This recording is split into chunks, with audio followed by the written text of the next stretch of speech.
አንድ ሰው መንፈስ አለበት ሲባል የማይጮህ ከሆነ የማይረብሸው ከሆነ የማያመው ከሆነ በምን አይነት መንገድ ነው ችግር ውስጥና የዳቢሎስ አሰራር ውስጥ እንዳለ ማወቅና መረዳት የሚችለው? ምን አለ መሰለክ፣ አሁን ለምሳሌ እኔ በፊት እኔ ጋራ ዛሩም መተቱም ምንም ተጠራቅሞ ተቀምጦ አያመኝም፣ አልጮህም፣ ጸበል ገብቼም ስጠመቅ አይለፈልፍም፣ ምንም አይነት ነገር የለውም። ጊዜ እየጠበቀ ነበር። ማንኛውም አጋንንት ጊዜ ጠብቆ ነው የሚያጠፋክ። አሁን ለምሳሌ ኢየሱስ ክርስቶስ በማርቆስ 5:9 ላይ እኮ ሌጌዎን ነኝ ብሎ ያ በእንትን ዳር ላይ በባህር ዳር ላይ ያገኘውን አጋንንት ልጅ ሲያስወጣው ሌጌዎን ነን ብሎ ሲወጡ ይህ መሄድ የፈለጉት ወዴት ነው? ወደ ርያዎቹ ነው አይደለ? ከሰውየው ወጥተው። ምክንያቱም አጋንንት ካለ ሰው መኖር አይችሉም። የሚቀመጡበት ቦታ ይፈልጋሉ። ታዲያ እነዛ ርያዎች ወደ ባህሩ ለምን ገቡ? መግባታቸው በራሱ እኮ ምሳሌ ያለው አይደል? ወደ ባህር የተገለበጡበትና የሞቱበት አጋንንትም ሰው ጋራ ሲገባ እኛን እንዲህ ነው ርያዎቹ እንደገለበጠ የሚገለብጠንና የሚያጠፋል። ጊዜ ይጠብቃል። ሀብት ሊኖርክ ይችላል፣ ጤና ሊኖርክ ይችላል፣ ሰርተ ልትገባ ትችላለህ። ከገንዘብ ላይ ቸግርክ ይችላል፣ ላያምህም ይችላል። የሆነ ሰዓት ግን ጠብቆ ነፍስክን ይዞ ትሄዳል። አሁን በውጭው ዓለም ብትመለከት የሉሲፈር ተከታዮች ገንዘብ አላቸው አይደል? ሰላም ግን የላቸውም። ጤና አላቸው፣ ደስታ የላቸውም፣ ሀብት አላቸው። እነዚህ ሰዎች ከዝናም ጭምር አላቸው። የሆነ ሰዓት ግን ነፍሳቸውን መንፈሱ ይዞ ትሄዳል ማለት ነው። የእግዚአብሔር አይደለም ነፍሳቸው። ሲቀጥል ደግሞ በዚህ ምድር ላይ አሁን እኛም ሀገርም ቢሆን ይሄ አንድ ሰው ልበልክ የደብተራ መንፈስ ቢኖርበት በሰዓቱ ባያመው ባይረብሸው በሰላም ወጥቶ ቢገባ ምን ቢል የሆነ እንከን መኖሩ አይቀርም። በእርግጠኝነት ይሄ ሰውዬ ወይ ቤተ ክርስቲያን መሄድ አይወድም፣ ወይ ጥሩ እንቅልፍ የለውም፣ አለበለዚያ ደግሞ ያደፈጠ በሽታ አለበት የሆነ ሰዓት ላይ የሚፈነዳ። በደብተርና ህይወት ኖሮ በሰላም ይኖራል አይተን አናውቅም። በመጀመሪያ መግቢያሽ ላይ ባዕድ የሚያመልኩ ቤተሰቦች አሉኝ፣ አሁን ድረስ የሚፈርድ የሚካድም አጎት አለኝ አልሽ። በምን አይነት መንገድ ነው የሚፈርደው? እነዛስ ባዕድ አምልኮቶች ከየት ነው የሚመጡት? ደብተራ፣ አዳልሞቲ፣ ቦረንትቻ፣ ጠቋር፣ ወሰንጋላ እነዚህ ተብለውስ ስም ስያሜ የሚሰጣቸው ከምን አንጻር ነው? ይህን ስጠይቅሽ እንደ መምህራን ከመጽሐፍ እንድትነግርኝ አይደለም፣ ግን ብዙ ያለፍሻቸው ነገሮች ስላሉና በአንቺ ላይ የነበሩ ርኩሳን መናፍስቶችም ስለነበሩ አሁን ላይ እነዛ ሁሉ በአንቺ ጥረትና በእግዚአብሔር እርዳታ በድንግል ማርያም አማላጅነት በቃ እነዛ ሁሉ ተሸኝተውልኝ ከኔ ተላቀው እንደ ሰው እግዚአብሔር ማመስገን ጀምሬያለሁ ያልሽኝ ነገር ስላለ ነው። እና እንዴት ነው እነዚህ በየቦታ እንደ ቅዱሳን መላእክት ስም ተሰይሞላቸው ለሚያመልኳቸው ቅርብ የሚሆኑት? አዎ ጥሩ ጥያቄ ነው። አሁን አጋንንት ሲወድቁ በተለያየ ቦታ ላይ ወድቀዋል። በበረሃ ይወደቃለ፣ በባህር ይወደቃለ፣ በአየር ላይ የቀረ አለ፣ በደጋውም ደግሞ ይወደቃለ። አሁን እነዚህ ልክ መጀመሪያ የገባበት ሰው ላይ ይቀመጣሉ አይደል? የዛን ሰው ስም ይዘው ይሄዳሉ። አሁን ወሰን ቦታ ነው። ወሰን የሚለው ስም ቦታ ነው። ወሰን ማለት ድንበር ማለት ነው። እዛ አካባቢ ላይ ከነበረ ሰው ላይ የገባ መንፈስ ነው ዛሬ ወሰን ጋላ ተብሎ የሚመለከው። ገብቶካል? የሚይዙት አሁን ለምሳሌ ሞሚናት የምትባለው ሰው ናት። የእሷን ስም ይዞ ነው አጋንንቱ የሚቀጥለው።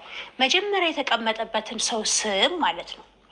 ከዛ በኋላ እያለ እየወረደ እዚህ ድረስ ደረሰ ማለት ነው። ከዛ እንደምን አድርገው ነው ደግሞ የሚያስቡት መሰለህ?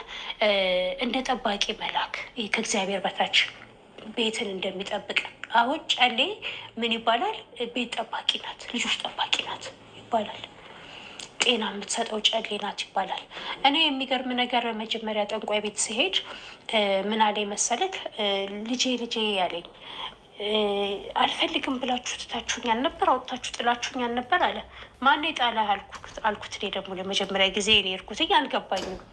ማን የጣለህ ስለው ያው ቤተሰቦችሽ ናቸው አለኝ። እና እኔ ምን አውቃለሁ አልኩት። እኔ ምን አውቃለሁ እንዴ? እኔ እኮ ተሰቃየሁ በመሀል ቤት አልኩኝ። ምክንያቱም በዛ ሰዓት በጣም ስራ ጥቼ ነበረ፣ በጣም ተቸግሬ ነበር። ጨው 80 ሳንቲም ነው የሚሸጠው። ጨው በ80 ሳንቲም መግዛት አቅቶኝ ነበረ። እና እንዴ እና እኔ ምን አውቃለሁ አልኩትኝ። አንቺማ ምን ታውቂያለሽ? እሱማ በይ የምትፈልጊውን ጠይቂኝ፣ መድኃኒዓለምን ለምኜ ደመናውን አባብዬ ሰጥሻለሁ አለኝ። ምክንያቱም የዛ ሰዓት እኔ ልቤ ሁለት ሆኖ ነበር። ምክንያቱም እሱ ምንድን ነው መንፈስ አይደል እንዴ? እንዴት ሰይጣን አይደል እንዴ እያልኩኝ ነበረ። ግን ሰይጣን ነው ብሎ የሚለውን ነገር ከአይምሮዬ ለማውጣት ሲል መድኃኒዓለምን ለምኜ ደመናውን አባብዬ ሰጥሻለሁ አለ። ሐሰተኛ ነው፣ የሐሰት ልጅ እና እንደየቦታው ስማቸው ይለያያል። እንግዲህ ያው አጋንንት ነው። ለበልክና ወደ ትግራዩም ብትሄድ አዳኝ ወርቁ ተብሎ ይመለካል። ስም ነው፣ የሰው ስም ነው። ግን መጀመሪያ ባረፉባቸው ሰዎች ላይ በዛው በቃ ያንን ስም ይዘው፣ ምክንያቱም ከሰው ከዘርዘር እየተሸጋገሩ ስለሆነ የሚመጡት በሰው ስም ነው የሚጠሩት። ለዛ ነው እንጂ ያው አጋንንት ናቸው፣ ሰይጣን ናቸው።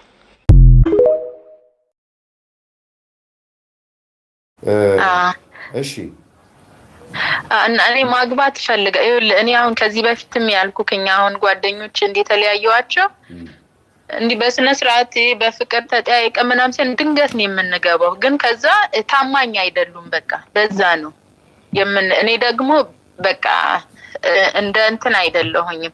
ያን ሰው አሁን ይሄ አሪፍነት ቺት በማድረግ ወደዚህ ምናምን አሪፍነት ይመስላል። እኔ ደግሞ እንደዛ አይነት አይደለም። ዝም ብሎ ወይ ይሄ ያነጋገር አሪፍ ወይ ያለባበስ አራዳ የሆነ ነገር መስላለሁ እንጂ በቃ በዚህ ደግሞ እንትን ነኝ። በዛ ነው እና ህይወቴ ይፈራለሁኝ። በቃ ለኔ ሰው ባይታመንስ የሚባል ነገር አለ አይደለ? እንደዛ በቃ እንትን እላለሁ። አንቺ ታማኝ ነሽ? ወይ እኔ በጣም ታማኝ ነኝ ማለት እንደዚህ ስለራሴ እንትን ባልልም ግን በቃ እኔ እንጃ በጣም እንትን ነኝ። በጣም ለትዳር ወይም ደግሞ ለፍቅር ይሄ በቃ ጥሩ የሚባል አይነት አመለካከት ነው ያለኝ። ክብር አለኝ።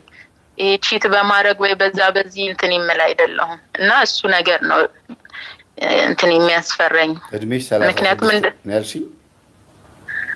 እድሜሽ 36 ነው ያልሽኝ? 36 ጥር 7 አለፈ። የዓመቱ ጥር 7? ጥር 7። እሺ አሁን ይሄም ምንድነው የተሟላ ወንድ አይገኝም። ሰምተሽ ከሆነ አንድ መነኩሴ ምን አይነት ሚስት ነው የምትፈልገው ሲሉት ሁሉ ነገር ያሟላች፣ ድፎ የምትጋግር፣ ጠላ የምትጠምቅ፣ ዶሮ ወጥ የምትሰራ ምናምን ብሎ በፊት በነበረው ባህል ሲነግራቸው አይ እንደዛ ሚስት ብትኖርማ እኔም ራሴ እኮ አልመነኩስም ነበር አሉት ይባላል። እና አንዳንዴ ሁሉን ነገር ያሟላ ሰው ከመፈለግ ይልቅ አብሮ እየኖሩ መተጋገዝ። ለምሳሌ ሁለት መሆኑ ጥቅሙ መደጋገፍ ነው፣ መተጋገዝ ነው። ደካማ ጎን ለመተዛዘል ይጠቅማል። አንደኛው ጠንካራ ጎን ካለው ጠንካራ ጎንሽ ለደካማ ጎኑ ብርታት ነው። ያንቺ ደግሞ ደካማ ጎንሽ ለሱ ጠንካራ ጎኑ ብርታት ነው።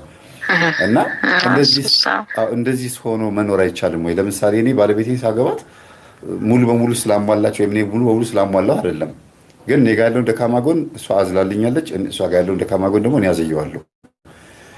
እንደገና ደግሞ ያቀፍኩት ደግሞ አለ፣ መልካም ጎኗን አቀፍየዋለሁ። እንደገናም ደግሞ አንዳንድ የተሸከምኩት አለ። 3 ነገር ነው ትዳር ላይ ማቀፍ፣ ማዘል፣ መሸከም ነው። እነዚህ 3 ነገሮች ወሳኝ ናቸው። የምታቅፊው መልካም ነገሩን ነው። የምታዚው ደግሞ ደካማ ጎኑን ነው። የምትሸከሚው ደግሞ የሚመጣውን መከራ ነው። በትዳር ውስጥ ያለውን ነገር ሁሉ መሸከም፣ አብራችሁ የሚመጣባችሁ ነገር ሁሉ መሸከም መቻል። ለምን? የጋራ የሆነ ፈተና፣ የጋራ የሆነ ነገር እንደሆነ አንድ አካል ስለሆናችሁ ማለት ነው። ይሄንን ነገር ታዲያ የት አስገብተሽ ነው ሁሉ ነገር ያሟላውን ፍለጋ እስካሁን ያረፈደብሽ? እንደ እንትን ማለት ችግሩን ትቋቋመዋለህ፣ ምን ትለዋለህ። ግን ይሄ ቺት ማድረጉ ላይ እንትን በቃ እፈራዋለሁ ማለት አንድ ስንት ነገር ይዞ እንደሚመጣ ወይ መጀመሪያም የኔ ስላልሆነ እኔ ቢሆን ኖሮ እዚህ ደረጃ አይሄድም ብዬ ማሰብ እንትን ያለኝ እና እሱ ተጽዕኖ ወይም ደግሞ እኔ እንጃ አላውቅም፣ ብቻ የሆነ ተጽዕኖ እኔ ለራሴ በቃ የምፈራው ነገር ቢኖር እንደው ሰው ሌላ ይሄ ወድቆ የሆነ ነገር ቢሆን አደጋ ቢደርስበት የምለየው አይመስለኝም። ግን ይሄ ቺት በሚያደርግበት ሰዓት ግን በቃ እንትን ይመለኝ ይመስለኝ። አንቺ ታማኝ ስለሆንሽ እሱ ቺት እንዲያደርግ አልፈለግሽም። በቃ ከምንም ነገር በላይ መታመንን ነው በቃ የምመርጠው። ስለዚህ ቅዱሳን እንኳን ኃጢአት ሰርቻለሁ ብሎ ንስሐ ይገባሉ። ትዳር ላይ ደግሞ ያለ ነው አልልሽም ቺት ማድረግ። ግን መንፈሳዊ ከሆንሽና እሱን እግዚአብሔር እናውቃለሁ የሚል ከሆነ በተለይ ይሄ የመናፍስት ውጊያ ስልት የገባው ሰው ከሆነ ይመስለኛል ፈተናችሁ ቺት ሳይሆን ወይም ደግሞ መማገጥ ሳይሆን ፈተናችሁ የሚሆነው የባህሪና የጸባይ ችግር ነው የሚሆነው ብዬ ነው የማስበው። እሱ ቶሎ ስለማይገረር ምን ይመስላል? እሱንማ እንለውጠዋለን በመተጋገዝ ያው ትዳር እኔ እኮ ባላገባም ስለ ትዳር እንትኖች ትኩረት አለኝ። እሰማለሁ ራሱ በትምህርት ደረጃ ራሱ አዳምጣለሁኝ። ባልገባበትም የፍቺ ነገር ወይም የአንዳንድ ሰዎች ትዳር ፈተና ምናምን ፍርሃት ውስጥ ከቶሽ ይሆን? እኔ እንደ ፍርሃት ሳይሆን እኔ አባቴ ወደ ስደት ስመጣ በጣም ነው አባቴ የሚወደኝ እና ሲጠራኝ እንኳን እውነት ለመናገር በቃ ጨረቃ ብሎ ነው የሚጠራኝ እና ምን ማለት ነው ጨረቃ? ምን ለማለት ፈልገው ነው ማለት ነው? እኔ እንጃ ስለምስቅ ልጅ ስለሆንኩ በቃ ጨረቃ ነው የሚለኝ። እኔም በጣም ነው የምወደው በቃ አባቴን በጣም እና አንድ ጊዜ ስደት ልሄድ ስል ስሜን ጠራና በቃ ካሉኝ ልጆች በጠቅላላ አንቺ ለኔ እንደ እንቁላል ነሽ አለኝ። በቃ እንደ እንቁላል ተንከባክቤ ነው ያሳደግኩሽ፣ ለኔ አንቺ እንቁላል ነሽ አለኝ። ግን አንቺ የምትሄጂው ስደት ነው አለ። አንዱ ደግሞ መንገድ ላይ እንቁላል ናት ብሎ ብሎ ፈርክሶ ይበላሻል። ሴትና አበባ አንድ ናት አይነት ነገር ማለት ነውና አንቺ ግን አስተዋይና ጎበዝ ከሆንሽ እንቁላል ሆነሽ ሄደሽ አፍርተሽ ወደ ጫጩትነት ተቀይረሽ ፍሬ አፍርተሽ አብበሽ ትመጫለሽ። ግን አንዱ ደግሞ እንቁላል ናት ብሎ ከበላሽ በቃ